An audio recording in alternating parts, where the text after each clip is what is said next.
We are live. Well, actually, no, we're not. We're pre-recorded. In fact, we were pre-recorded about 3 months ago, and I've only just got round to editing it now. So, many apologies to the guys that spent their entire evening recording this episode with us. I have finally got to it. Sorry for the delay. Welcome to episode 5 of the Council of War, and this is a particularly special episode. Only because it isn't just us three rambling on this time. We've got some guests joining us. We have some fantastic guests actually. We've got people coming from all around the country and all over the world. So hopefully we have some guys that actually know what they're talking about. The topic of this episode is how to win a Kings of War event. This is a topic that for some reason can be a little controversial at times, and it's seen that in order to win an event you've either got to be a win at all cost player that really doesn't value sport and isn't particularly pleasant to play against. I really hope that from this episode you can see that that isn't the case, and that from the advice we share, it is perfectly possible to win well. Each of us on the call has won a major GT in our time. We've got 3 Masters winners and 2 Clash of Kings winners. So hopefully the people we've got together can really provide some real insight. Pushing for a tournament win isn't going to be for everybody, but for those that either want to just improve their game slightly or really want to push for that first win, I really do hope you get something from this episode. Without further ado, let's just jump straight in. The very first topic really, I think, is your list, designing a winning list, and how do you go about that process. And I think the first person to chat to here has to be Tom, because Tom, I think you're the most eclectic list writer I've ever seen. You never seem to use the same list twice, and you tend to be able to jump between lists quite freely. So do you have any kind of thoughts when you design a list, especially when you're looking at winning a tournament? Yeah, if I'm looking to win a tournament, I'm not tending to bring 7 dragons. I'm not tending to bring silly, like skew crap, because I want to bring something which is balanced and can do everything. If I come against, if I'm playing loads of dragons, which are melee 4, and up against a trident role player, and I'm like, he's got Hector, right? Of course, so that's 1 dragon out. He's got everything else is going to snare, so that's instead in region. So the other dragon's going to do 3 damage a turn, and then it's going to get regened, so that's going to do nothing. I've played at the Masters and I got quite well. You just have to become more patient. You have to spend even more time trying to get into decent positions. And I like something like Raudia, which I know will win a tournament fairly happily because it'll do everything in every phase. So I tend to, if I want to make a list which is designed to actually win tournaments, I tend to go balanced, because if you play skew and you come up against that one thing, where if you've skewed against it and then you come up against it, like I say. Or if it's the Revenant Cav spam, where there's just hordes of Revenant Cav everywhere, and you come up against just lines of pikemen, you're like, oh well, cool, I can't kill anything. So yeah, for me, if you're wanting to win, I always go balance. I like to be able to do something in every phase. Like my elf army, for all of, like, if anyone knows about it, it was like very elite, but the shooting was all hard and nasty, and it was able to converge on 1 point. The combat was all hard and nasty, but it had a lot of threat range because it was Drakons and dragons, and I had Forest Shamblers as early ground claimers, so I can just control that board space. So that's where it doesn't look balanced when you look at it, but actually when it plays, it does everything very well. It does movement, it does shooting, it does combat. Roddy does the same thing. It's built up with volley guns and with magic, and then with honor guard, and then with the infantry to support each other. So each phase, it's controlling territory and also hurting things. And I like to build so that my armies usually multiple units are capable of killing 7-17 units fairly easily. So that's what I build for. What does everyone else think in terms of sort of all comers versus a skew? Because John, I know you've gone for, in the past, you could call it thematic, but it was all Aloha. But you've definitely gone down the route more of picking sort of one style of play. Do you see yourself more that kind of direction when you're looking to design a list?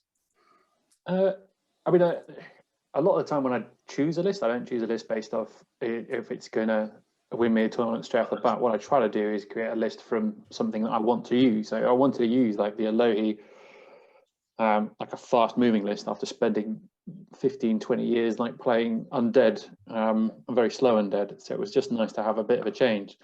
So sometimes I put constraints on myself in that respect. So unlike Tom will go for something that can do a bit in every phase, I will look at something and try to get the most out of it in that particular army. So like Basilians, for example, you could use Well, now, especially in the third edition, you've got access to some lightning bolt. You could use the ballistas, etc., that are with there, and some crossbow. But when it comes to actually going to win a tournament, those units aren't point for point cost efficient. Well, at least a couple of those. The wizards, you could argue, have got some value to them. So sometimes if you're constraining yourself in terms of the army you're choosing, I'll tend to try and maximize what would possibly win out of that list. So for example, that particular one was more about speed and power. I need to outmaneuver everybody, alpha strike everything, and then put myself in a good position, usually early on, by trying to control the space with just sheer power that I have available so quickly. Other armies like the Empire of Dust, I'll take essentially units I know who can accept a charge, chaff, etc., and just move up, use the fact that I can surge to counter a lot of the things that people can throw against me, and just the sheer high nerve, weakness, that kind of thing, just to roll myself forward relatively safely, and then take objectives that way. But it relies a lot on being able to get to places without being clogged down with so much. So when it comes to designing a list, I do hinder myself a little bit more, but I feel that's more because I enjoy. The reason I take armies isn't necessarily because they're going to win everything. It's because it would end up with a bit of a challenge. Anyone else any thoughts on sort of that balance between mixed arms or more skewed in one direction? I generally design lists like as balanced all-comers lists, but that's I think that's partially because I have a very small test group, and I don't trust a skew that I would come up with in my sort of limited test group to be able to actually handle a GT environment. So I tend to build sort of more all-comers lists because I'm scared of showing up to a GT with a skew list that just doesn't work. And then I'm just getting curb stomped for 6 games in a row because my tiny test group couldn't figure out that it's crap. But I think what's interesting about it is that, at least in my view, all-comers lists tend to have small advantages over other lists, but also small disadvantages against other lists. While a skew list, if done correctly, like if it's just a bad skew list, it's not going to win, and we're not talking about those. we're talking about the well-designed ones. It has really big sort of advantages against the parts of the field and really big disadvantages against parts of the field. So I think with skew lists, you are riding luck more often. The luck of just who you end up facing in that tournament, whether your counter is in that meta and whether you run into them, and basically how fast your sort of opponents can react to this weird thing that you brought. And I think there's something really interesting and fun in that. I just don't particularly do it myself that often. I tend to just play an all-comers balanced list because I just want an even fight against most armies. I think it's interesting you mentioned there, it's almost the safer approach is to bring that all-comers list. It's a risk mitigation. You're not winning a lot of games, like looking across the board and saying, like, as long as I don't just screw this up, I'm going to win here. But it also means you're usually not in the position where you're fighting a huge uphill battle. So yeah, I think it's a risk mitigation strategy coming into a GT, especially from a smaller test group. If you have a large, really great, really skilled, putting in the reps test group, you can mitigate some of that risk with a skew list before you even show up to the GT. Adam, your list design is infamous. I think it's fair to say.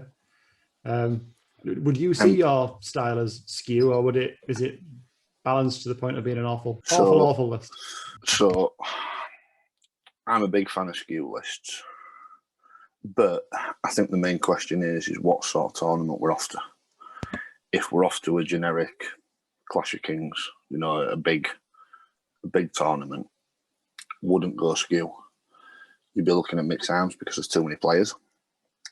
But a smaller event, a little 1 day, a little 2 day, 30 players, Masters environment where there's a small field, that's when you can take big advantage of a skew list, like I did when I won UK Masters. I took advantage of a skew list because I had a good idea what was going to be there. So, for example, everyone just looks at me and goes, well, he played shooting, but I had more success with mixed armies. So the Vanguard one was better. Yeah, it was. As I said, I think this is where what people haven't said is obviously mixed arms is probably the way to go. If you go into your first event and you're wanting to do well, you're wanting to finish high up the rankings, you're probably going to want to bring, well, there's no probably, you are going to want to bring a mixed arms list because it lets you cover more bases, especially at a bigger GT, a bigger event. But as I was saying, like a smaller event, when you can recognise the names after you've been to a few events, if you're trying to win, and I'm saying you're playing to win here, not in like any dickish way at all, you're just trying to do what you can do. That's when a skew list can come into its own. What a skew list does is it asks a big question. Can you deal with this? Like when Tom won Masters, he had, 6, 7 flyers, whatever it was. If you took a mixed arms list of Masters and you came up against that, you could probably deal with 2 flyers, maybe 3. But what are you going to do about the other 3? Like that's where a skew list takes advantage. And like when I won Masters, I knew everyone was building to beat Tom's elves. And what bet Tom's elves? Goblins destroyed that. So I played on that skew to get an advantage in the event. That's the only event I've ever played to actually win. It was the Masters. That's because I looked at the meta and adapted my list to the meta. But a general tournament, mixed arms all the way is the way to go. Yeah, that kind of army, if you've brought all those rock lobbers and then none of them hit for the first 2 turns, and by that point the game's over because they're right in front of you. It doesn't matter if they're hitting in the later turns. If, you're playing goblins and the enemy's in front of you and you haven't hurt them. I kind of disagree that a mixed arms is always the best, in the sense that you need to be able to participate in every phase. Because I think a couple armies will spread themselves too thin if they try that. You do need to be able to have an answer for different things. Mm-hmm. I'm kind of going to what Adam was saying with, what's your answer for, X, Y, Z. And I mean, I play lists. In the beginning, I played lists with no shooting at all, like not even Bane Chant. And but my answer to replace shooting was just lots and lots of Ghouls troops and a couple Mr. Fix-It individuals, and they kind of gave me the same like game presence as a shooting army would, or a couple shooting units would. The way I design lists is I pick one unit that I just like to play, and back in 2nd edition it was the Soul Reaver Cavalry, because I liked Blood Knights back in Games Workshop, and then I just kind of work backwards from there. It's like, okay, how do I make this unit work? And kind of just build an army around a unit either I want to play with or a hobby, or models that I think are cool. Yeah, no, I'd agree. I tend to have an idea in my mind and then I build this around it. Mm-hmm. Yeah, so when I was saying like your mixed arms is probably your best route to go, I mean, just to clarify, that's your probably best all-comers way to go. This can't do mixed amount of shooting and mixed amount like the Empire Dust isn't winning any speed games. Like, they're not going to be the fastest army in wherever they're doing. Undead aren't going to be the best shooting army. They can do good shooting, but they're not going to be the best at it. I think that's probably an amalgamation of what we've said and what Pat said, in that it needs to be able to compete, like Pat says, to be able to pin down that shooting, to be able to compete in that phase. Mm-hmm. Yeah.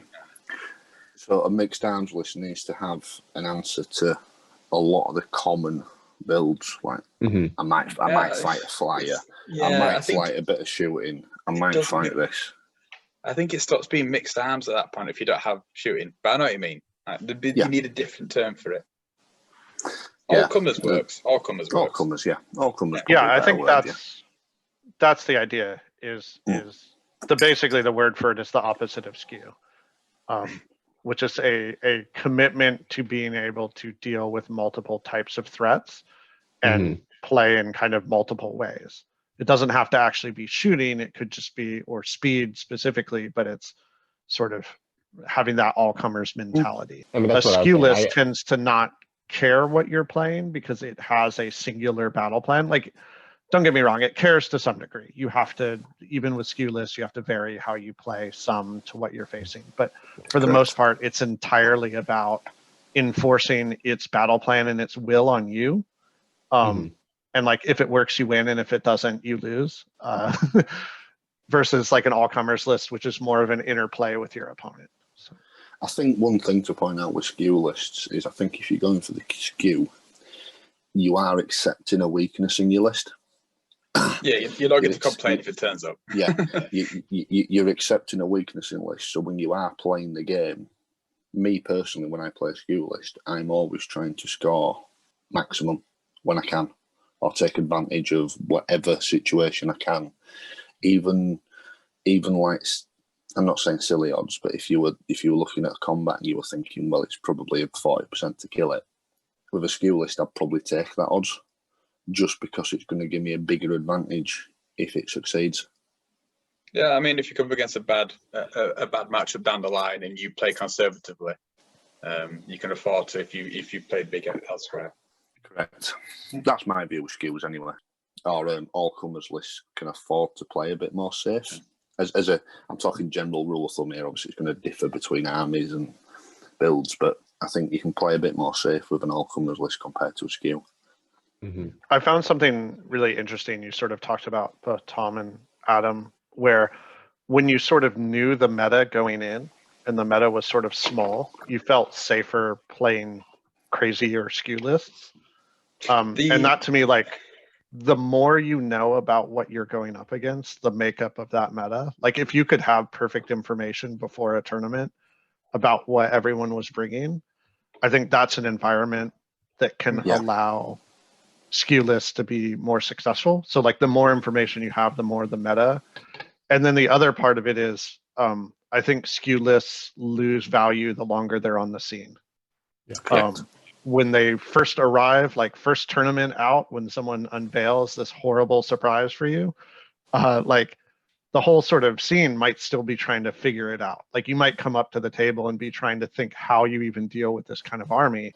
When 2-3 tournaments down the line, there's been arguments on fanatics, there's been video battle reports within it, you've talked with your friends, you've maybe played it in a gauntlet situation, and you've started to possibly crack the code or at least mitigate the sort of fear factor of it. So I think skew lists are at their most potent when you have good information about your opponents and they don't know what's coming. Yeah, I don't think anybody saw like 5 dragons come in, and I don't think anybody saw like 8 regiments of sniffs or whatever that was come in. So was no one spitters, built for that. I think if someone started rock up at a tournament a couple of times before, like thinking, right, I'm going to throw in a couple of flying individuals, I'm going to throw in this and that just in case. You know, I'm not losing too much by having it in, but it helps if that does come up. I like the conversation about skew and all comers lists. But what we generally do when you're creating a list is you're thinking about what you're going to end up facing across the tabletop. Yeah. So you're understanding what you've had as in terms of a local meta, but you're trying your best to try and understand what other people are going to be bringing, and also what you've heard out that's available. Because that's what you're trying to do. You're going to have an answer for whatever situation comes up, and that's where really working your list you can get great benefit if you try to understand that if this situation comes up, what do I do? So do I have the answer for that? Do I need to swap something out to allow me to have the answer for that? And that's half the fun, I think, sometimes of actually creating the list in the first place, is you're kind of try and get to a point where nothing's a surprise when you turn up to the tournament. You don't turn up and go, oh, didn't even think about Night Stalkers. You got to use a bit of Sun Tzu, haven't you? The Art of War. If I know the enemy and I know myself, I need not fear the result of 1,000 battles. You're like, it's right. If I know everyone's coming to Masters and I know what they play, and I've come up with something nifty, then that's a bit of Sun Tzu. Is that? It's a bit of history for you. But And it's a lot of fun coming up with those kind of lists as well. You're going to need to know, as you say, like your all comers list. You've got to have something that covers everything, and that's why you're saying you've got to have that kind of something that can act in every phase, is because you're thinking we've got to have something that's going to be able to react no matter what the enemy brings, whether it's enthralled on phalanx, or if it's war engines, or if it's dragon spam. You've got to think, what could I do in those situations? I think that's probably it's what you guys are kind of saying in just in different ways. Something that Pat mentioned a while ago around spreading yourself too thin, and that's something that I actually see a lot of people make mistakes in lists, is the idea of trying to do everything all at once and then not doing anything effectively. Yeah. I don't know if you guys have any rules of thumb around. So if I'm going to bring shooting, I'll always bring at least 2 units. Or if I'm going to bring lightning bolt, I'll always bring at least 2 saucers. Do you have any rules like that, or does it vary from game to game? I think it depends what I'm trying to achieve. So if you're just putting a little bit of shooting in just to chip off damage, like for me personally, if I'm putting shooting in a list or lightning bolt in a list, I want enough shooting or lightning bolt to be able to remove a regiment a turn.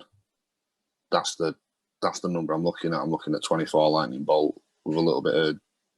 You've got a low threshold, then, have you? Oh yeah, a little bit of lightning bolt. If I only want all of the lightning bolt. Yeah, I want maximum amount of lightning bolt. That's no. enough. There's another 6. There's another 8 you can get in that list. What are you looking at from your lightning bolt? Do you want, chip damage or to be able to clean up units in turns 5 and 6? Then you can get away with under 10. Yeah. If you I want like to have be... I like to always have a little bit just to tap people at the end of a game if something's an objective. Turn around and go lightning 5, get off. I only need 2 damage. Yeah. So it's about your game plan and what you're trying to do with your list. And it's very hard to say, well, do you take a bit of this? Do you take a bit of that? You need a game plan. When you are building your all-comers list, you are imagining the things you're going to face, and you are trying to create advantages or counters or like threat mitigation against it. And something I end up doing is there are certain sort of things that exist in the meta that will sort of always exist, and you have to be able to deal with them. Like you need to be able to deal with defense 6 as like a primary chunk of an army. It's going to be there. It's probably going to be on your way to a top table. So if your army is weak against defense 6, that's a big problem because it's such a big part of the meta. If your army is weak against lightning bolt, I don't know, I'm just saying like you're going to have enough people at those top tables that bring 20 plus lightning bolt that's going to be a huge problem for you. So there's just certain things are like gatekeepers in the meta that like you have to have a plan to deal with, even if it's just a straight up like we're going to fight on equal terms and I'm going to need to outgeneral them. You need to sort of take those into account when you're building your list, because if you get partway through your list and you're like, oh, this just loses to defense 6, you should probably start a new list. Now, if it's this auto loses to weird spammy whatever army that I'm probably not going to run into, you might accept that weakness. Like it's just, you're probably not going to see it in the field because you only play a small percentage of the field. But if it's a major pillar of the meta, like you have to pass those checks just in list design. I think that's worth saying, that you can't cover everything.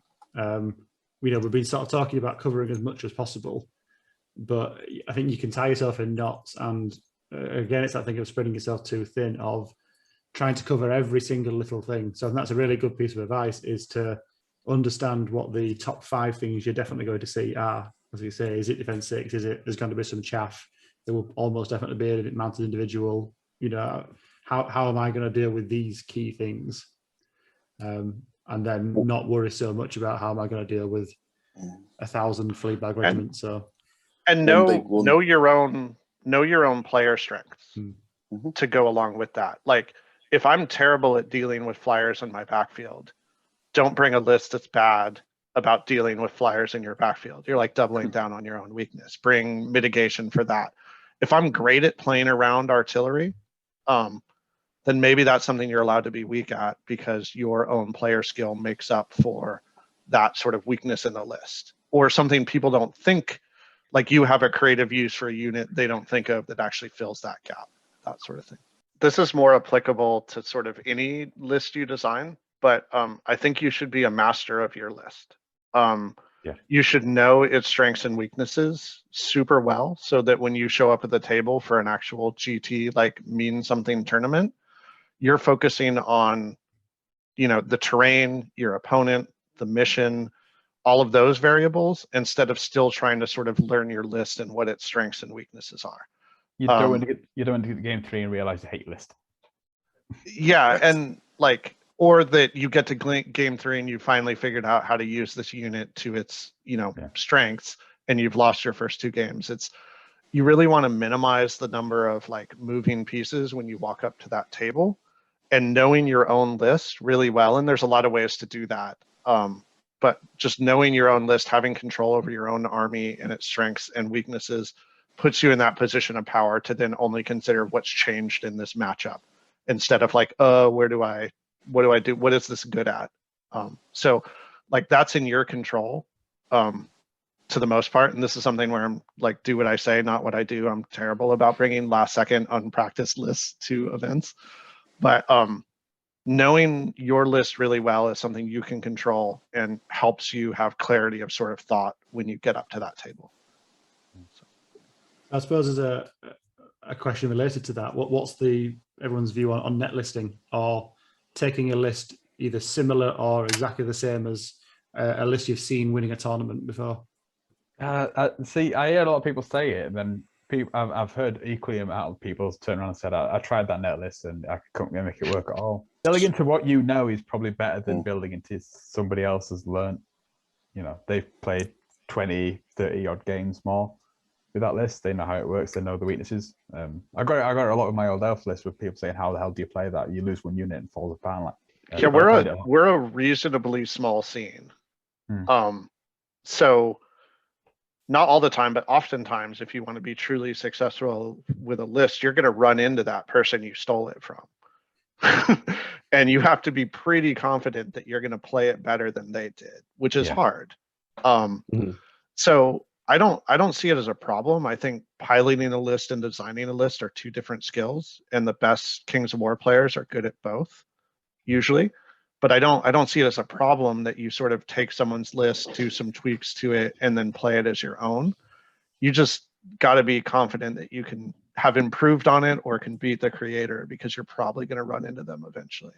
The problem I see with net lists, and I've seen it loads, and not just Kings of War, in like other systems as well, is that people will take the list, expect to win because it's the list, so to say, and then get upset when they don't win.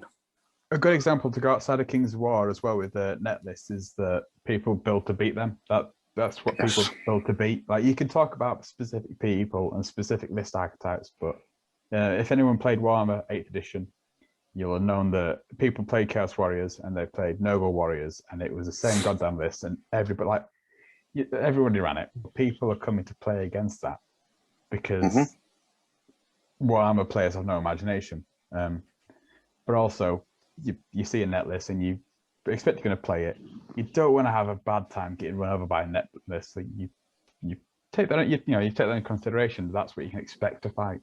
I think there is a variation of this that I find interesting and really great, which is taking those net lists and playing them within your group against your friends to test their army ideas or prepare them for a tournament. It gets you used to playing things outside of your comfort zone, which can make you a better list builder. And it also, sort of gives other people's lists they're planning on going to a GT and competing in a chance to play these sort of expected net lists.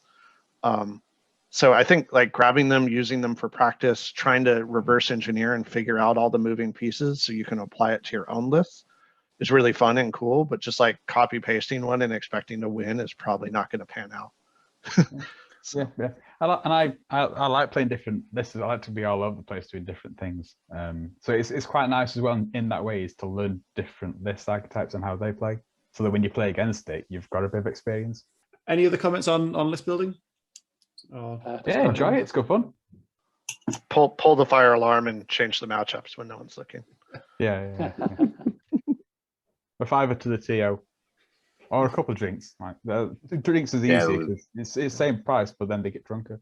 So I think we've probably already touched upon a few of these, but I think I just want to have a bit of a conversation around whether you change your play style if you're sort of playing to win. And I think it's fair to say that some people try to win at every single event they go to, and some people have the events they just go to play casually, and others they sort of change up how they play. They really are going for the tournament win. So I've just put a few headers there, really, but it's like for this to have a conversation around: do you change your play style if you're really looking for that tournament win, or do you have a very defined style of play?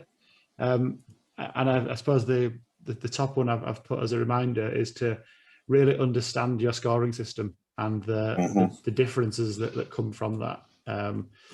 This sort of the two main differences that are out there. Is it attrition based scoring for kills, or is it positive only? As in, can you chuck your army away and not care about it, or do you have to play conservatively? And I think that a lot of list design changes around that, and a lot of play changes around that. I don't know if you guys have got any other examples of sort of how you've changed up your play style if you've really been going for a win. A good example of this is that we were talking on Northern Kings chat the other day, and Nick Williams put a list up that I think that he was thinking he was going to run for Clash. Looked like a good list, but then I pointed out to him that that's a good list under this scoring system. It's not under the Clash of Kings scoring system, because it was a list that would kill 1,000 points of your army but lose 800 of his in the process. And that's terrible in the Clash of Kings scoring system.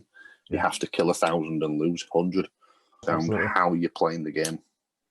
Yeah, and then likewise on Clash of Kings, because that's the biggest difference for me on scoring systems. Because the Texas scoring system is closer to Blackjack than it is to Clash of Kings. And Masters, US Masters uses Clash of Kings scoring format, which has, when I played, led me, the first year I kind of just lucked into it, and then the second year I actually planned more into it. And I realized that, you know, it doesn't matter how much you win by the scenario, it's still 15 points. You could capture all, 6 zones in control, or you capture one more than opponent. It's still 15 points. So then I realized that you need to, in order to actually get the bigger wins, you need to get the attrition points. And my list at the time, it was very skewed heavy in the sense that I had 6 units that were under 400 points of my army, and the other 6 units were the rest of my army, the 1,600 other points. And so that gave me like half my army to essentially be able to throw away. And, like Adam was saying with that format, the attrition style, I'm able to kill 1,000 and only lose a couple hundred because of that. My trades are a lot more favorable. I actually think probably the scoring system's the thing you have to look at the most before you even write your list, to decide how you're going to play it. As if there's a title says on this side, playing to win. If you're playing to win, you need to understand the scoring system perfectly. Because if you turn up to event to Clash of Kings, you can't use the same list that you'd use at a Clash event than you would a Blackjack event, or a Northern Kings event, or a whatever event, a Black Dragon event, because they're all scored massively different. One list will do very well in one scoring system, but you might only finish midfield in a different scoring system, even though you haven't changed a single thing in your list. If you got this with a load of throwaway crap and you're playing in an attrition-based thing and you're losing 500 points a game in it, and stuff which you're expected to die, but it's going to help you in the game, you're going to lose 2 or 3 tournament points each game pretty much. If you're losing 500, then you're losing 1,500, but you're still winning. You're dropping tournament points each and every point down the line where someone's looked at the scoring system and gone, I want to win. I'm going to make something with a decent amount of heal, a bit of life leech. I'm going to make Empire Dust Army. I'm just going to not die. Yeah. And they won a lot. If they've won all their games, then they're not really going to lose all that much usually, because they're building to survive and grind. Yeah. And this is what's sort of important here, is this is about maximizing your chance to win an event, especially as a sort of early GT goer. There's plenty of examples of folks not understanding the scoring system until they got there, and they're just good enough, or their army is good enough, or they were lucky enough, or a combination of all three to sort of overcome that problem. I did not. But if you want to max Clash of Kings until I got to Masters, and I still somehow lucked into it. And a part of that is everything you said, like especially the luck. Defense 6 vampires. Defense 6 vampires and Defense 6 dragon. Yeah. So it definitely had it was called a douche canoe list for a reason. Particularly lucky at Defense 6 vampires. But I was lucky enough not to have anybody boxcars those Defense 6 vampires. And also lucky enough not to flub any rolls against like a rabble troop or rabble regiment with those Defense 6 vampires either. Yeah. So this is definitely about like maximizing your chances. And I think something important for me is that it's sort of never too late. Like, it's important to know the scoring while you're building your list. But if you didn't, because you're lazy or you don't care, it's important to read it the night before and know it really well, because even if your list isn't designed around it, you can change how you play based around it. Yeah. Or if it's after game one and you didn't win as big as you thought you would, like, read it then. Like, it's never too late to really learn that scoring system. You can always change the way you play. You could take the same list to 2 different tournaments and get, even though you've got different scoring systems, if you actually change the way you play based on the scoring system that's in place, you're going to give yourself a good chance to win either way. Yeah. I mean, you know, you're probably going to improve by having a better list based on that scoring system. But I have to admit, a lot of the time when I'm going to tournaments, I am usually taking very similar lists, but then just trying to play to maximize it. Whether that means I don't lose a unit, so I'm a little bit more cautious about the way I play the game, or I just throw it all out because I know it doesn't matter about it. It's not attrition, it's killed. So just kill everything you possibly can and win the scenario. Or if you know it's going to be based on scenario like blackjack, you want to make sure you're taking the right number of objectives to get you the maximum score. And a lot of the time, people only just squeeze in with the objectives in blackjack, so they only get the +1. So if you can get the +2, +3, you can really actually get yourself into a better position. Yeah. I've had it so many times with blackjack where you're trying to win, you're adding up how much you've killed others and how much you've lost. Whereas if I'm playing Northern Kings scenario, I'm like, all in. I don't care, all in. Just go kill it, go get it, go get stuck in, because that's what you've got to do for those scenarios if you want to do well. Something that you've touched on before, Tom, is this, and I know you're a big advocate of it, is pushing for every single point in every single game. And I don't know if you want to expand on that, around this idea of game 1 is as important as game 6. Oh yeah. Game one's. Yeah, I think game one's that everyone's like, oh, it's the first game, blah blah blah. But if you're there to win and you're playing in like a Clash of Kings, which is about 100 odd players, if you're playing the online one, Call to Arms, even more important because that's about 144 people playing in the Call to Arms 5. Yeah. And mathematically, there's going to be 2 or 3 people who win all 6 games. At that point, you have to, because they're going to win 6 games. It comes down to how well do you win those 6 games. So every single game you're going for maximum amount of points, because you've got to.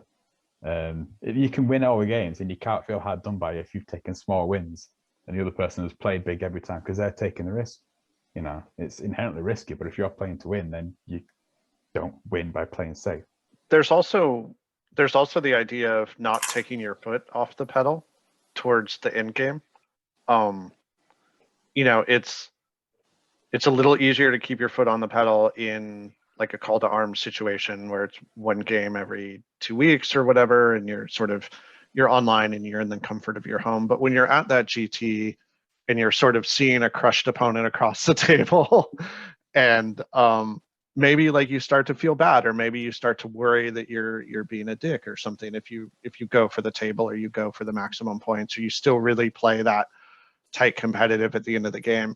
And I know some players have trouble sort of keeping their foot on the pedal and really, when they're in a winning position, really driving that into a big win, because they're concerned about how that will be perceived or whether people will judge them or being a good sport. And that's where I would love to try and take some of the stigma away, where like you can play really tight and competitively and you can not be a dick.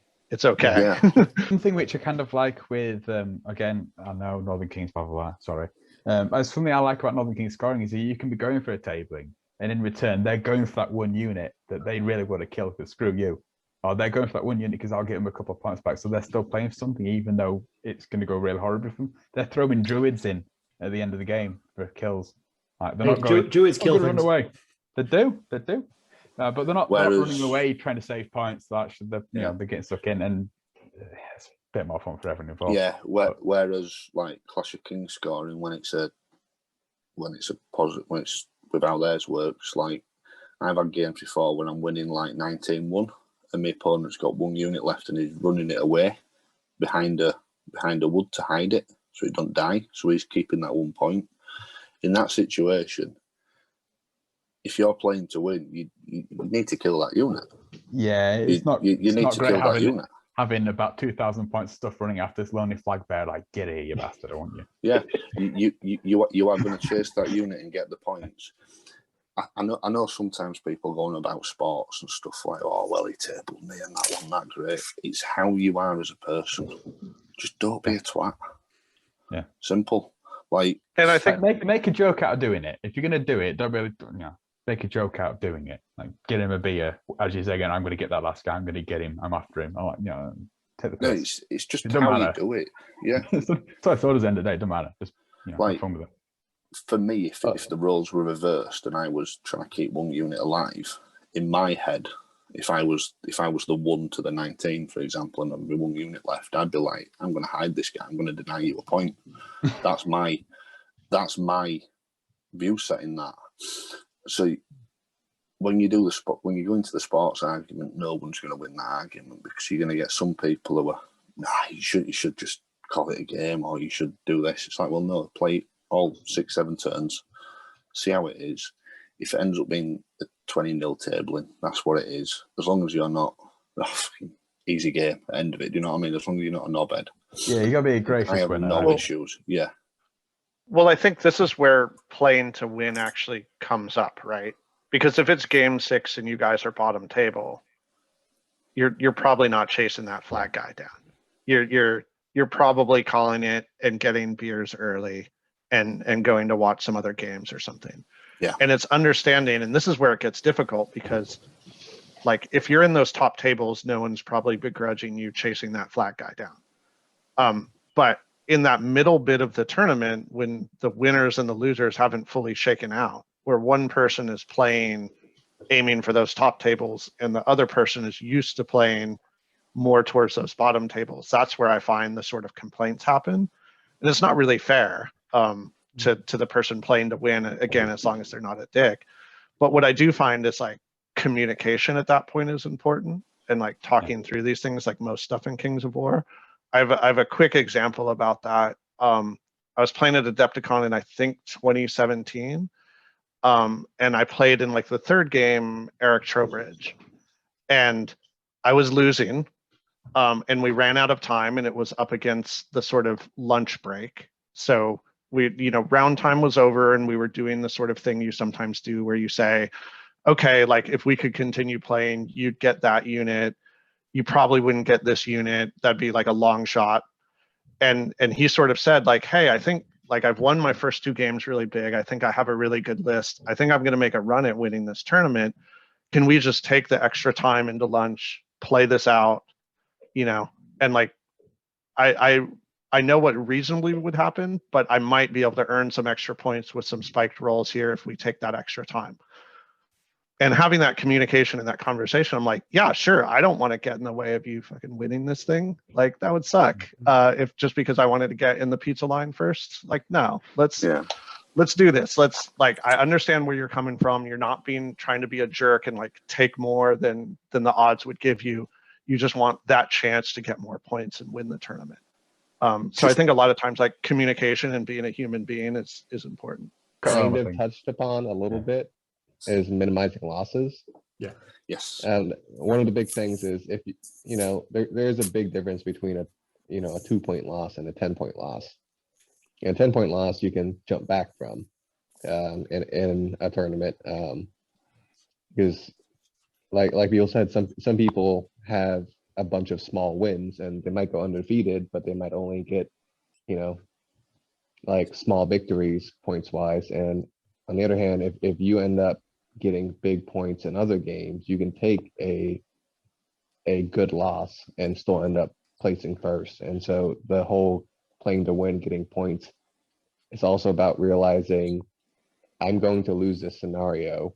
How can I make it so I don't lose as badly? That way I'm still in it.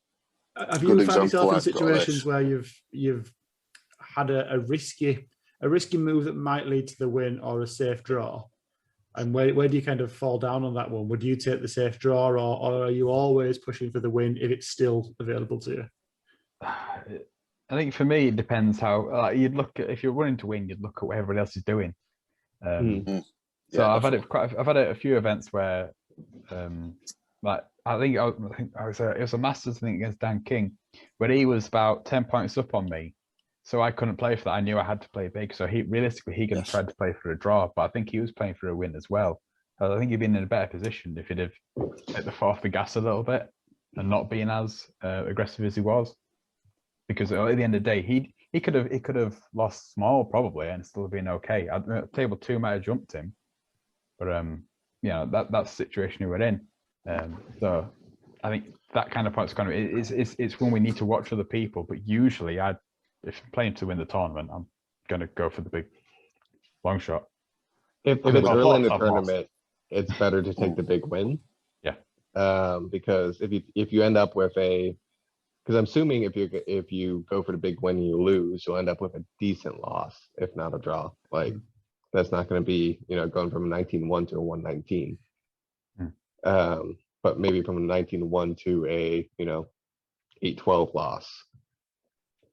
And if you're but early in the tournament, I'd rather go for the big win, because if I lose, then I know what I can do next game in order to recoup myself. Later in the tournament is all, as Tom was saying, about knowing your position. Like Dan knowing that he's already 10 points above the next closest player, knows that, all right, if I score at least this amount of points, nobody can catch me, and kind of playing for that. If you're playing for the first place podium. Game 1, go for it, because you can always submarine. Yeah. Like the best example I've got of this were the Masters event that I won. Like obviously I understood the scoring pack. Just to summarise everything we've got on screen here, I understood the scoring pack would have been blackjack, and I also understood that there was only 16 players there, and I knew the fact that I didn't have to win every game, because 16 players, 5 games or 6 games, whatever it was. Like chances are, in this sort of environment, I'm talking top table, Masters level here. But I won for game 1 by 20 max points. Game 2 the point for blackjack here is that you got 21, no one else got a 21, and you're 4 points ahead of everybody else. So if everybody else shakes it even, you've got a massive advantage. And then second game, I think I got 20 out of 21, and everyone else got sort of 16 maximum. So coming into game 3, I think I was 6-7 points ahead of the field, and played Dan King. Knew I was going to lose, so I decided, well, let's get whatever points I can, and I pulled it into. It was a small loss, so I still got sort of 6-7 points out of the game. But after that, I was still towards the top of the table, even though I lost a game. So as I say, it's just about understanding the fact that I knew that I could just play for whatever points I could get hold of, kill whatever I could to get the bonus there, make sure I was sat on 1 or 2 objectives. And it was also make sure I was capturing so many objectives to deny Dan so many points, to even the gap between me and him closer. Because knowing that there was only 16 players there, the chances are I could have played him for a second time, or played someone for a second time at last round. Because what some people might do is they might go, I'm losing, sod it, carry on, do whatever. They'll go all in, and then it's not a good idea to go all in. It's not going to work out, but they think, screw it. Yeah, whereas I had to play safe, make sure I wasn't giving him everything away, took the small loss, and then going into last round, because I lost that one, then won the 2 games after that, going into last round against George Kirk. George had to play to beat me. He had to play for a win to take the event, and he was playing too defensively. So I was playing for a draw, because if I'd have took a draw, I'd have won the event. So I was just playing safe, nice and safe, and making him make the mistakes, if that makes sense. I was asking the question of making him come to me. I think when we worked it out with blackjack scoring, I could have literally just sat there, not rolled any dice, and if he'd never come to me, I'd have won. It was that sort of situation. I think it speaks a lot for your early games and how your early games go. Yeah. Shape how you play for a tournament.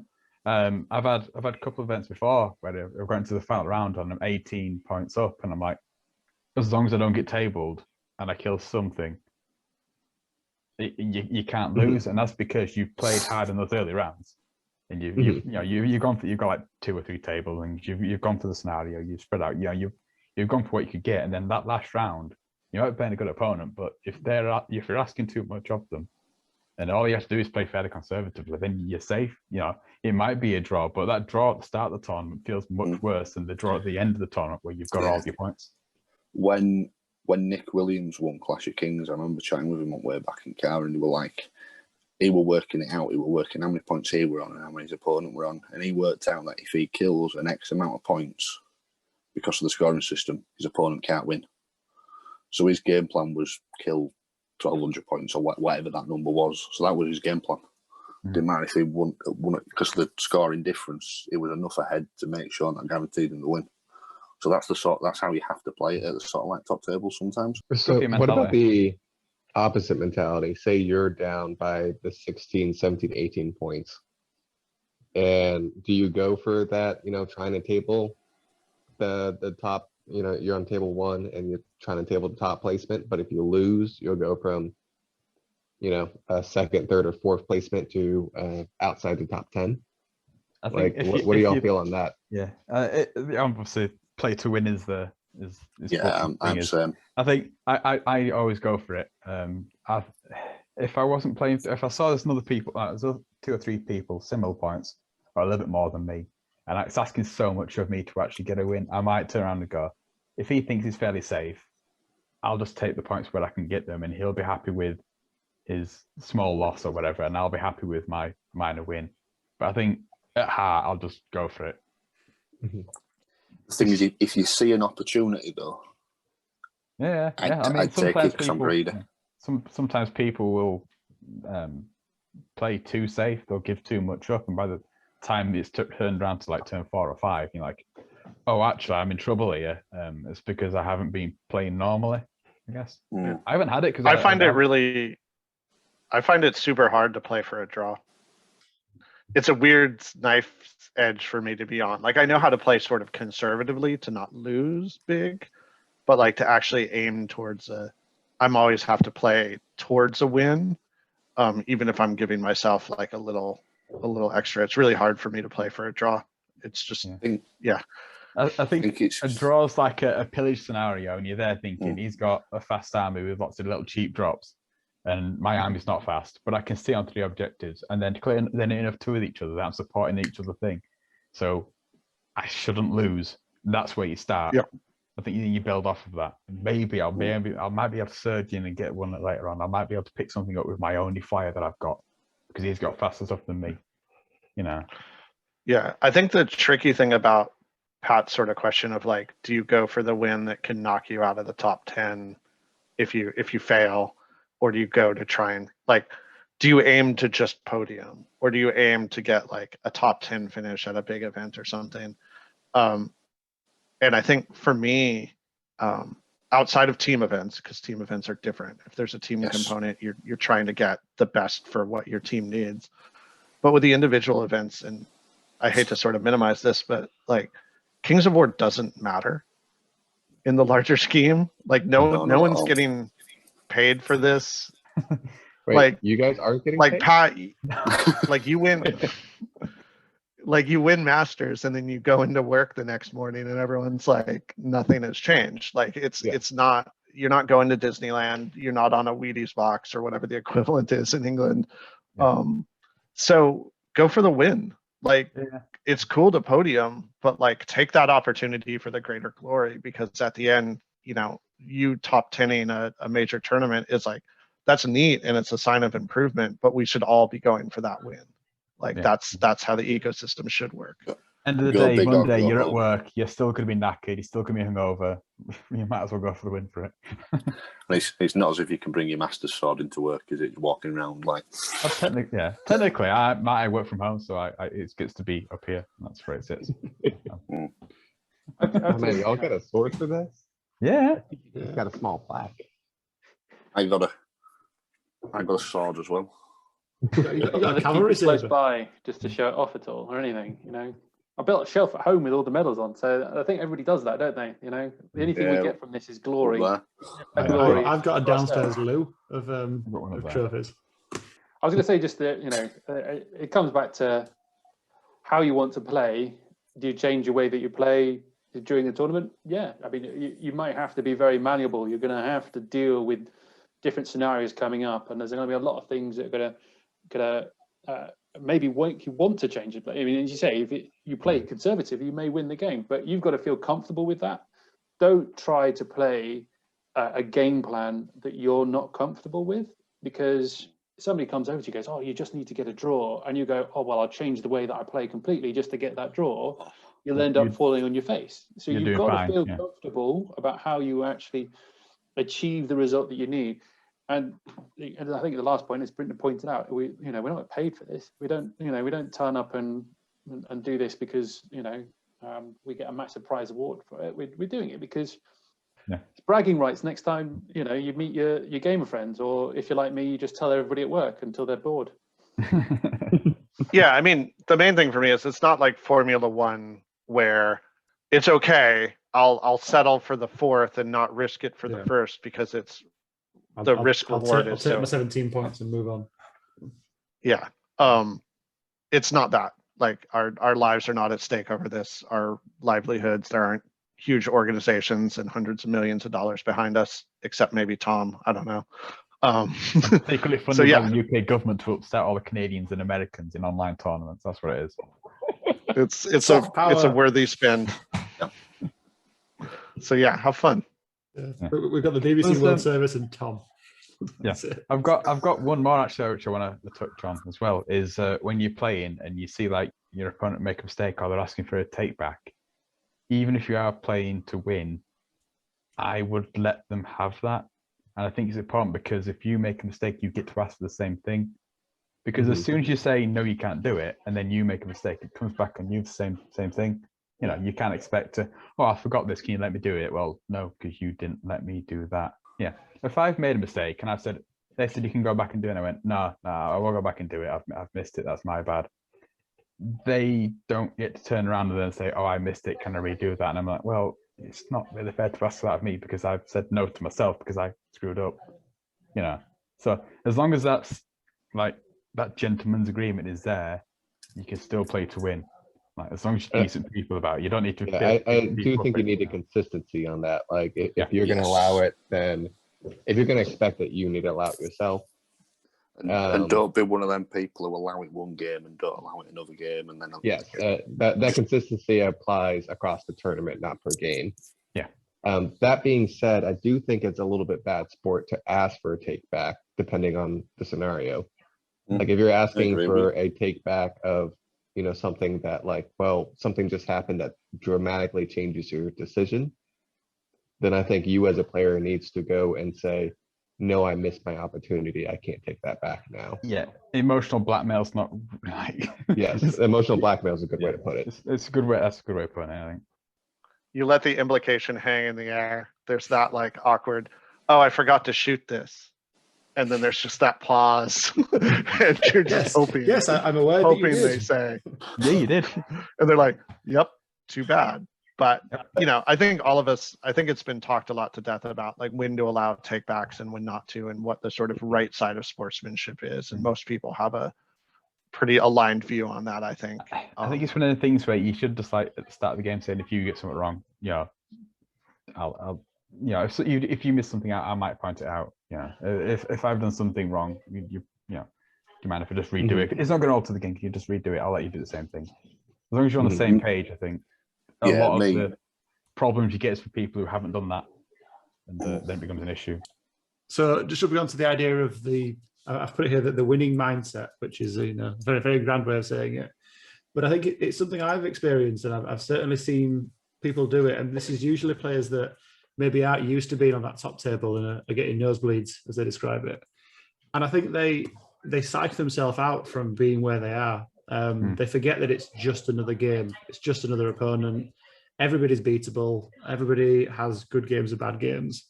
And I'm just wondering if anyone has any experience with this idea of players that sort of are thinking themselves out of the game before it even begins and kind of how you deal with that and how you deal with the pressure of top table or the pressure of trying to win a GT.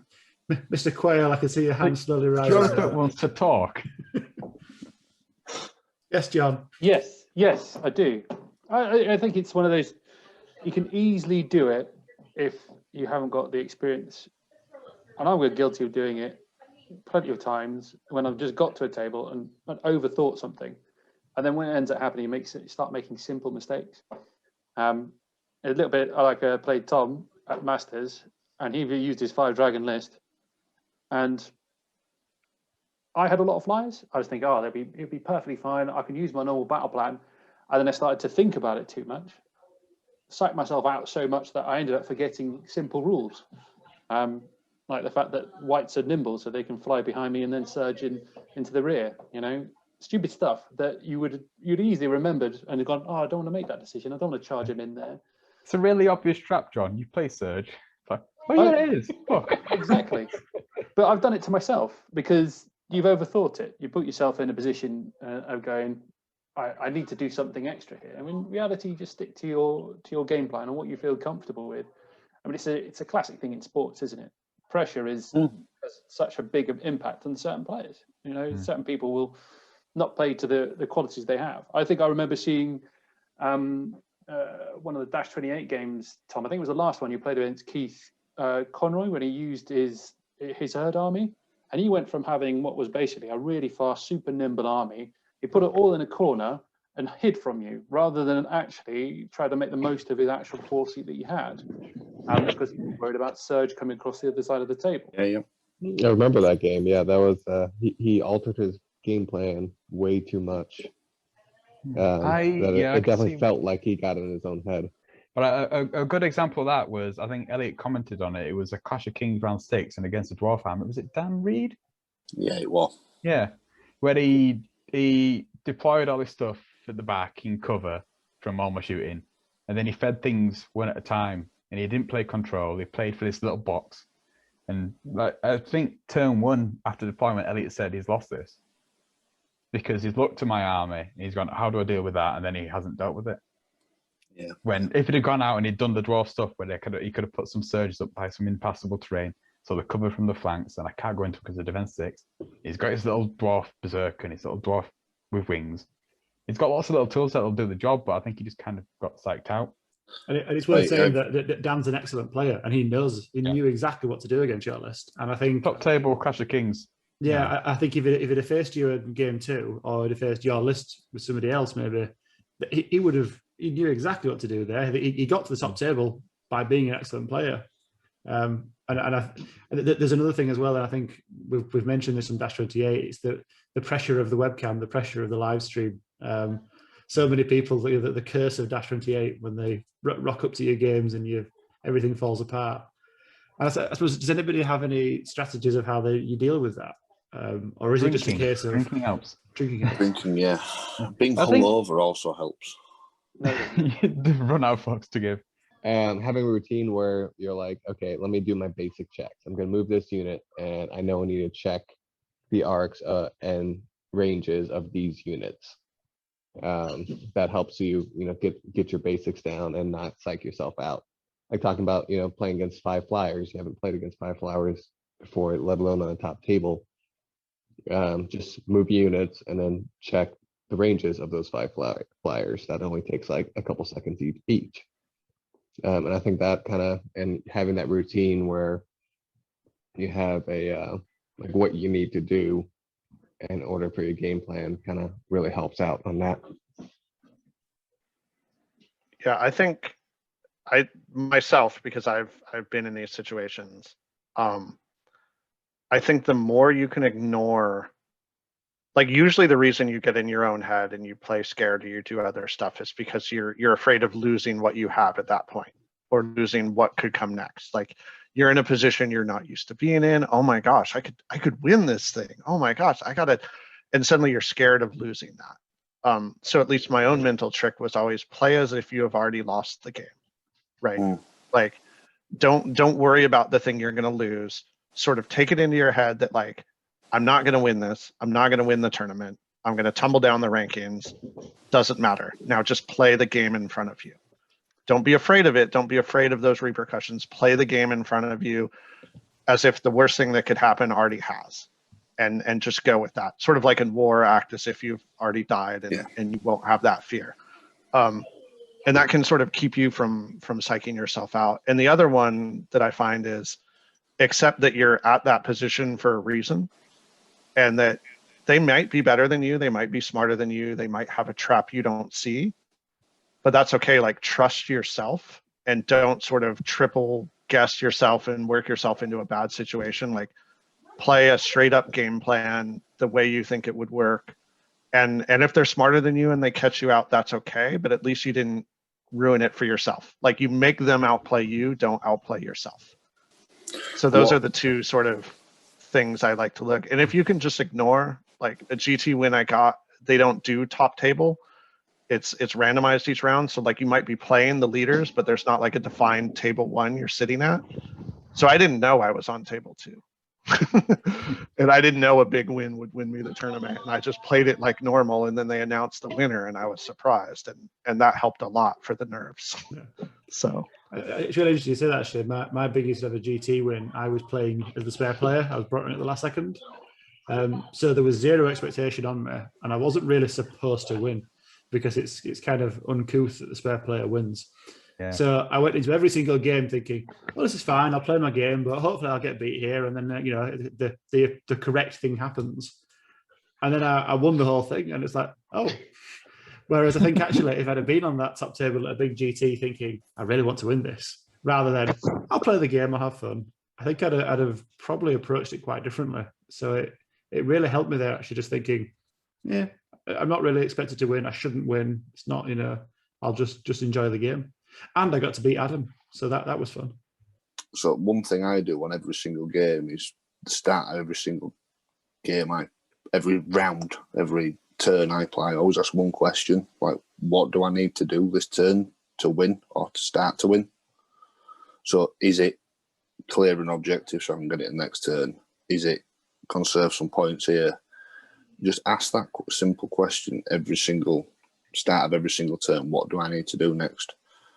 Like, have a game plan for the full game, but ask the question every turn, because I've done it before, where you have a game plan, and then even though you know you've got a game plan, you forget the game plan after deployment.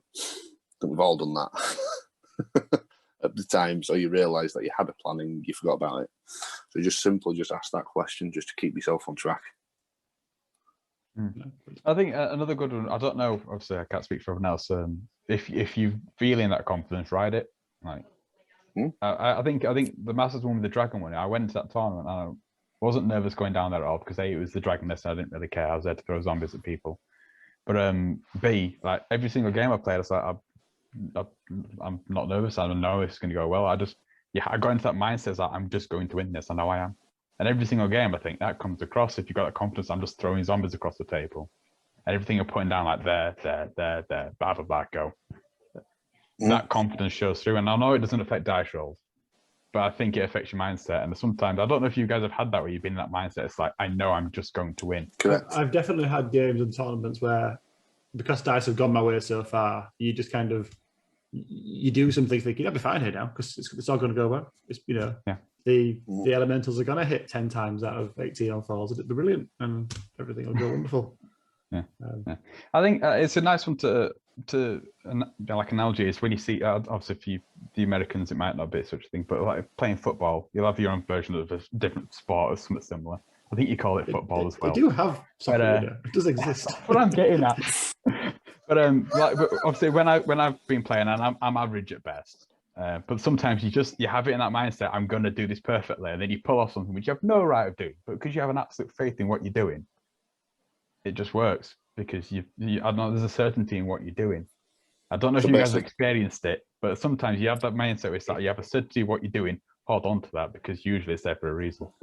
I think there is something important to say about like luck and the importance of luck in a GT win that you can't escape. Like, there is so much luck in play at an event, not just the luck with the sort of key dice rolls on the table, but you only ever play like a fraction of the field.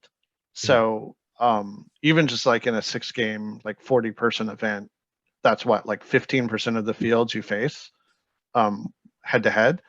And like what table, what the setup is, what the scenario is, all of that makes potentially massive changes in your chance of winning that particular matchup. So mentally dealing with the fact that this is a luck-based game to a certain degree, like the same people get to the top tables, the right people win tournaments. There's a ton of skill involved. But when it comes down to like the difference between the winner and like 3rd place, the winner and like 9th place, oftentimes it's a key role in a key situation that happens. And you just have to, at a core level, accept that and move on from the things you can't control and make the best out of the things you can. If you're playing games where you're thinking the odds of winning is 70% and it doesn't go your way, 30% chance it doesn't go your way, that's not a small amount. And then you're thinking, all right, next time around, it's gone a little bit further. I'll go for a 50-50 and you don't get it again. Next time around, I'm going for a 30% and you get it. Well, that's about right, isn't it? You know, you might be chasing those luck odds, but at the end of the day, like it goes both ways. You're playing for the next best option. It might not be as lucky, but it doesn't mean you're out of it. I've always said you need luck to win a big GT. Don't care what happens. You need luck. 5 dragons. Or just play undead. Yeah. Should we just summarise that? Just play undead. They got the entire way through, and none of us did that. None of us did it badly. I forgot. I'm like, I forgot about the undead bashing. I forgot, honestly. We got so far. Just play undead. I just want to touch quickly on the idea of dealing with setbacks and handling setbacks, and when things don't go your way. I don't necessarily mean across the whole tournament, but even just within a game. And that phrase of being put on tilt, and kind of, I've seen players where one thing has gone wrong and they crumble because their plan hasn't worked. They instantly jump to horrible odds rather than what's the next best option. This is why I ask that question at the start of every single turn. What do I need to do? How do I win this game from now? I haven't gone to plan. Right, so the next best plan to get out of this is to go clear that objective over there, or to kill that unit, or to, I've done it before, go backwards before has been the best option. Don't engage, bide my time, get an extra turn, force my opponent to make a mistake. That is a genuine option sometimes that people always overlook. You have to be okay living in uncomfortable situations. You have to be fine taking the best bad option that gives you that small window of opportunity to like claw yourself out of this, and spending the time and the brain power in an uncomfortable situation to find that, right? Because oftentimes the easy thing is like throw more units in, or just throw them all in on bad odds, and if it goes okay, then like I'm back in this.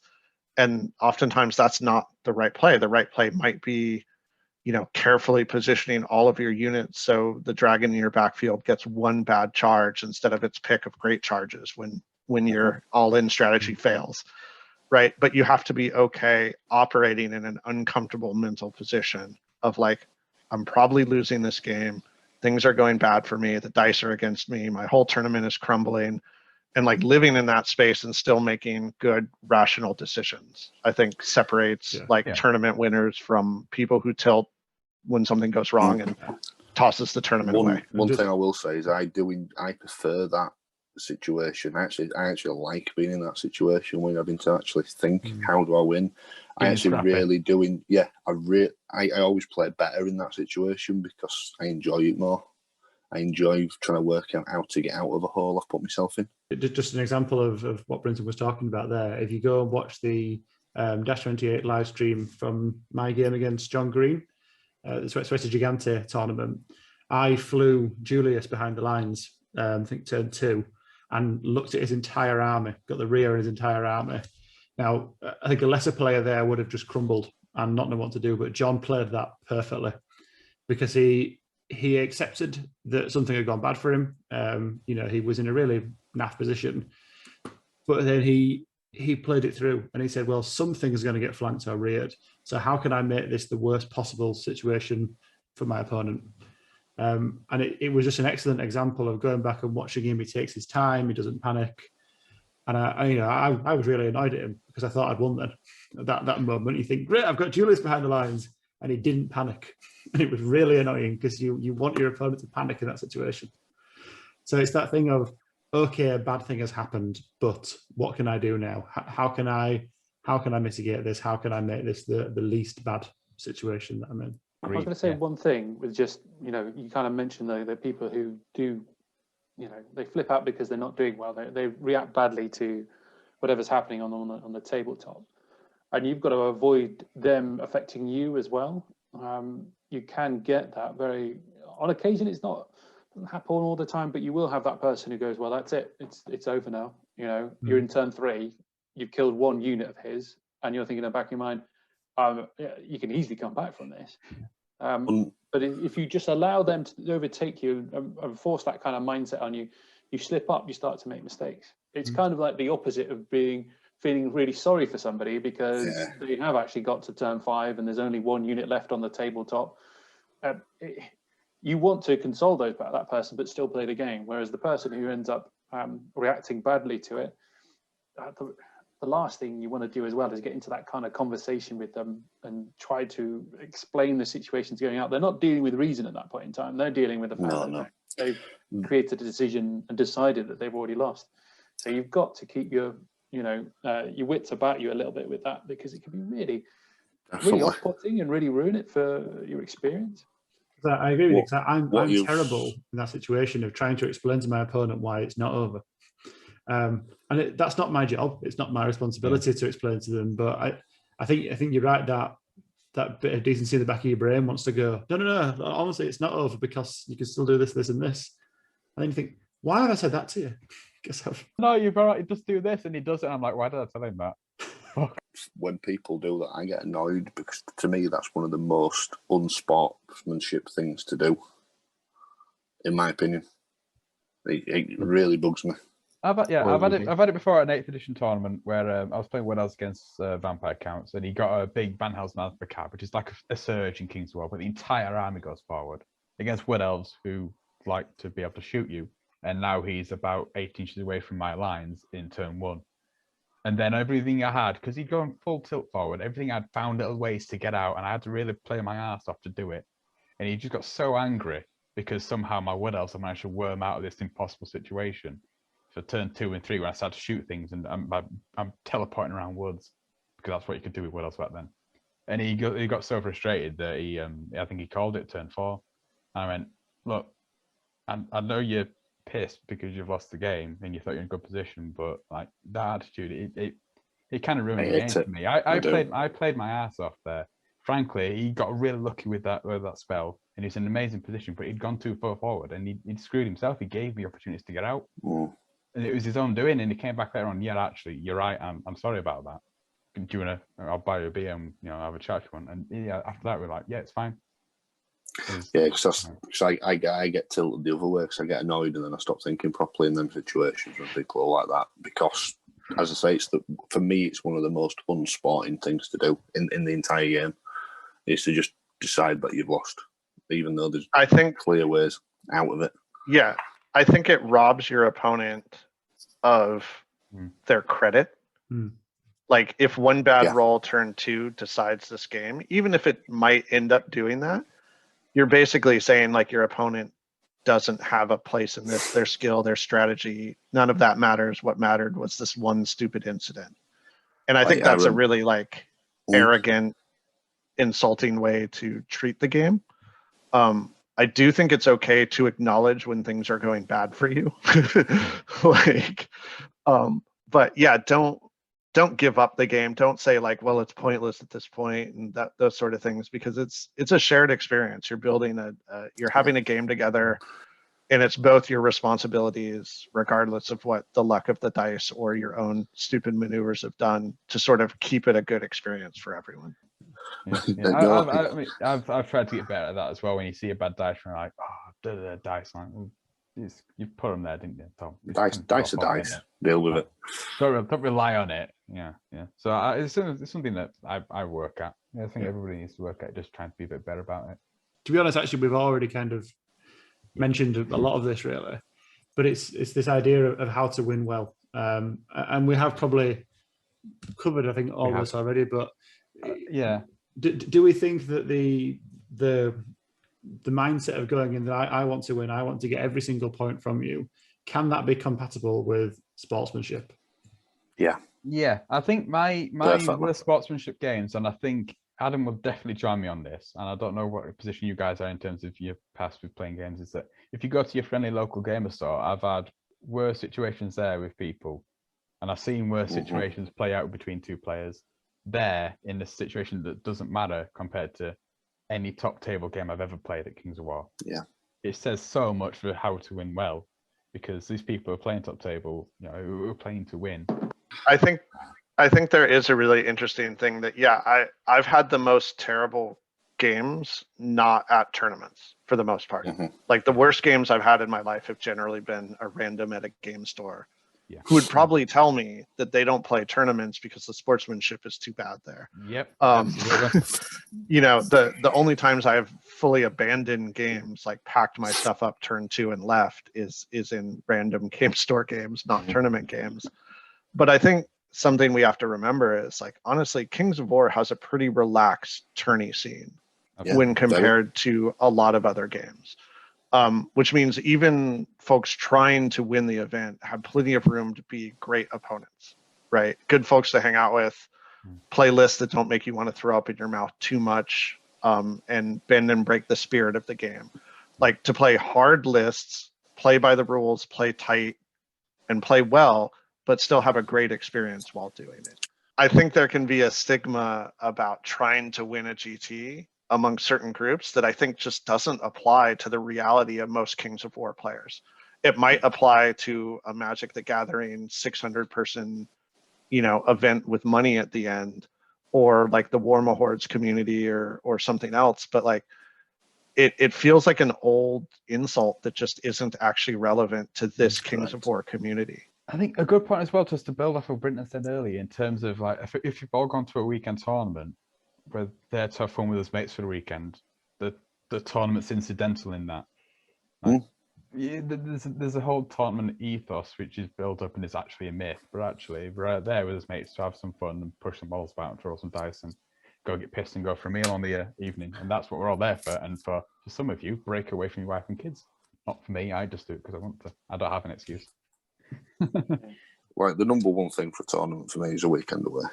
Yeah. Top and bottom. Don't give a shit what I do in a tournament, but I'm a competitive person, so I always try and do well. And to get 6 games in a weekend. Like, it's a chance to just cram a bunch of Kings of War into a short period, use your brain, have a great social challenge with your friends, and then, move on. So I'd have to echo a lot of what you're saying, is that I think a lot the kind of Kings of War community is a little bit less kind of I think the gotcha moments. People aren't trying to catch you out. What they're trying to do is play a good, clean game where they've won not off the back that they knew a rule better than you did, but they knew how to use their army, knew how your army played, and play the game well. And I always strive, no matter what happens, is that I'm going to be playing the game that our opponent gets as much out of it as possible. Like Adam's, like, you always want to play a clean game. I always make sure that everything is done and checked as off as we go along, so that your opponent doesn't feel that I'm catching you out in any way. On top of that is that if there is any kind of rules query, I'll take time to explain it out. I don't want to go around and go, yeah, that's how the rules are. I'll take time to go, right, well, this is how I interpret it. And then you get the rule book out, we look at it, make that decision together, rather than being a case of, you just have to believe me, right? That's how the rules are. So you spend a bit of time with that. And I always like, a lot about the tournaments is actually meeting new people who play the game and trying to get them to enjoy it as much as they possibly can. I always try to learn my opponent's names, and usually throughout the tournament I'll come up, catch up with them and say, how are you getting on? How was the last game? Oh, what worked well? Did your, X, Y, and Z did, A, B, and C, these kind of things. It's always good. It's always good to build those bridges with the people so you can expand the community further. I don't really want to just win a tournament and say, I won, screw you guys, I'm going home. I want to, get off the back of it and feel that I've had a good weekend, played a load of great opponents, and I was able to come on top because I was able to come on top through playing well and playing fairly. Yeah. That's why I always like to have a little bit of a chat after your game, like just talk a bit about what happened in the game, catch up with them, when they're going to the next game, say good luck, all that kind of stuff, because it feels better overall for everybody involved, doesn't it? Just ask questions like, look, what do you think went wrong? What could I have done? I'll always sit and talk to someone and tell them what I think. Just be general human beings. You know what I mean? It's not bloody hard. Don't be a dick. The post-match analysis is quite good for learning what you can and can't do. Yeah. Kind of stuff as well. That's also helps. That's part of winning, is learning. Like, get beaten. I used to get beaten. Like fantasy, I got beaten all the time, and then eventually you stop getting beaten. Then it starts to become draws, and it becomes wins, and you learn about losing. I think there's another important part to recognize is that I don't know how it is in the UK specifically, but in the US, like, wargaming isn't cool. We have a probably higher percentage of more socially awkward, on the spectrum in some way, players. I know. So it's nothing like that here. We have groupers. Yeah. I'm sure. I never told you about the time I picked a girl up in Games Workshop, did I? You've told me many times. Anyway, sorry, carry on. The one girl in Games Workshop. There is only one, so. But so I think you have to be considerate of the fact that oftentimes you're going to be dealing with potentially people who are more socially awkward, less sort of smooth in their social interactions, and cut some slack there and just be really clear. But like, we're a bunch of us are just nerds, and we didn't learn in school the way everyone else did at parties all the time necessarily. I'm not saying that of everyone, it's the stereotype, but sometimes it's true. So, don't let one interaction put you off. Keep trying throughout the game and keep being social, because I've played games where I spent the entire game thinking this is the worst sport I've ever played, and then I talked to his clubmate and he's like, yeah, that's just how he is. He doesn't say a word when he's gaming, but after the game he's super social and great with you. That's just how he is. It's not something in their control. So be sort of cognizant of that, and don't be quick to just assign someone a win at all costs dick attitude. It could just be they're on the spectrum and gaming is their release, and be a good part of that. So it's their effort to do that social bit, and that should be applauded. We should, Yeah. No, and that's a really important point to make. I think I'm a huge advocate for making our game as accessible as possible to as wide a range as possible. And it's hard to remember sometimes, actually, that the interactions that I find easy, others find incredibly difficult. And where, there is nothing in the rule book that says you have to be personable, or you have to drink beer, or you have to do all these other things that come naturally to me in a tournament. So I think it is worth remembering and being mindful of that when you're judging your opponent. I say a quick thing on the whole drinking beer. Also remember that not everybody drinks. And, yeah, absolutely. That shouldn't be seen as a positive or minus. And also, while drinking while gaming, it's fun. Don't drink to the point where you're going to be causing a problem during the game. And that goes for TOs and commentators too, Jonathan Fox. Yeah, I do remember at 4 Foot Snake last year going to ask Dan and John a TO question, and neither of them could understand a word I was saying because they were absolutely 3 sheets to the wind. So, okay, never mind, I'll figure it out. Right. Yeah, there was a very stressed Paul walking around the room that day. Oh, Paul.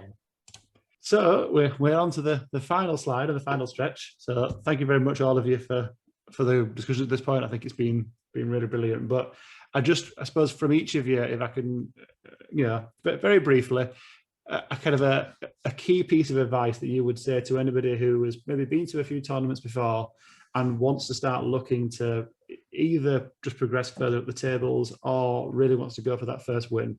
Now, Tom's got his hand up, so I'll go with Tom first, and then we'll make our way around the room. Go on, Tom. Play on Dead, that's what it is. Oh, you bet me to, you bastard. That's why I want to be first. I'm going to get in there. It's my turn. Yeah. Other than Play on Dead, Tom, any key piece of advice? No, that's it, really. No, I can't think about. I don't know. Yeah, build something which is capable. I think for me personally, controlling board space and movement's big. So build for that. Get it in your mindset of like forcing your opponent to break up their plan. If you can force your opponent to break up their plan, then they're the ones got to deal with it. So try and break their plan. I think is a nice one as well. John, you're next on my list. I think have a clear game plan when you're going into the tournament. Know exactly what your army does, how you're going to win each game, and adapt. So it's not going to be perfect right from the start, but if you can at least get those building blocks in place and work with it, you're only going to get better. Play at least 10 games with your list before you start changing things in it. I see people all the times lose a game because this one piece didn't work well, so they get rid of it. Play 10 games before you start swapping stuff out. If you're trying to push for a competitive list, learn your list before you start binning elements of it. 10 games is what I'd say. It's kind of piggybacking off that same sort of idea, which is just do the prep. Have a stable, I wouldn't say unchanged like Adam, but have a stable army list or battle plan. It doesn't have to not change, but learn the parts of it well enough that you are comfortable with them in any situation you'll face. I think knowing your own army like the back of your hand and knowing what role each of the sort of pieces of it play in a key matchup and whether they're favored or not favored is more important than making a last second change to something you think is more powerful. I think a sort of under strength unit that you know how to wring the most out of it in every situation is going to be stronger for you in the actual tournament environment than like a last second change to whatever the new hotness is. So put in the prep, know your army like the back of your hand, and then you're set up for success in the actual event as you deal with all the unpredictableness in the field. Work on a routine to limit the simple mistakes. You can pre-measure in Kings of War, check arcs. So when you move a unit, you should know what opponent unit can charge you. And be mindful of your time, especially in a tournament that doesn't require clocks. If the tournament is on a clock, then just take all the time you want as long as you finish on the clock. But in a tournament that doesn't require clocks, mindful of your time. But if you move a unit, you should know what's going to charge you, what you can see, what you can charge next turn if everything stays the same. And just having kind of a routine to like, all right, I moved this unit up. This, and this unit can charge because of range and arc line of sight, and this unit can't.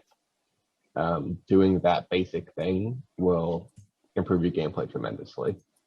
Because there's a lot of games are won or lost because somebody missed the fact that this can charge this, or they missed that if I charge here, I'm going to, the way combat will align is I'm going to be in this person's flank. So you should know where your units are and where your opponent's units are, and come up with some sort of routine during your turn to be able to realize all that. And then on the second hand is come up with a game plan of what to do during your turn, during your opponent's turn. That way you're not taking all that like so much time away from either your own clock or the round timer if there is a clock in the tournament. And then it also will just help you in general react and become a better player in general. If you're thinking it's like, okay, he's doing this, why is he doing this? And well, because he's doing this, I think my response will be this. And that's a really good bit of advice, that, because I see so many players jump up and then sit and think for so long, and it's like you clearly haven't been deciding what you're going to do. Like I dealt with this half of the board a while ago. You had 10 minutes in my clock time to decide what you were going to do here, and players that don't use it. I think for me, my bit of advice, contrary to Tom, who probably has won the most tournaments here, so this is probably irrelevant advice and ignore it, is read the pack, understand the scenario, understand the scoring system, and know what your actual objectives are for that tournament, because it does change tournament to tournament, and I think you can save yourself a lot of issues early on, and you can really understand what it is that you're aiming to achieve every game by really understanding the scoring system and understanding the pack? Do you have a free tournament reroll? You know, can you earn yourself some extra tournament points for your painting or your hobby? Is there all the stuff you can do ahead of time to put you in the best possible position to aim for that top spot?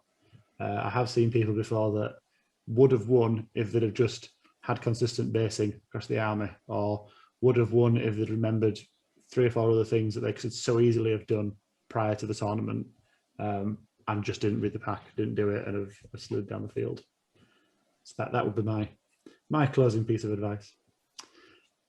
Right then, guys, we are at the end. So thank you very, very much to all of you. So has anybody got any closing remarks, anything final they want to say, or shall we call it a night there? Don't be a dick. That's actually, by the way, what the Northern Kings pack says on sportsmanship. It does, doesn't it? Yeah. Yeah, it does. It's one line, just says "Don't be a dick." Any other closing thoughts? Or are we? Ignore everything we've said and just go buy an undead army. Yeah, that's all you need to do. It's fine. Easy. Sort of done. Right. Thank you very much. Thank you for watching, listening, depending on whichever way we put this out. And we shall see you next time.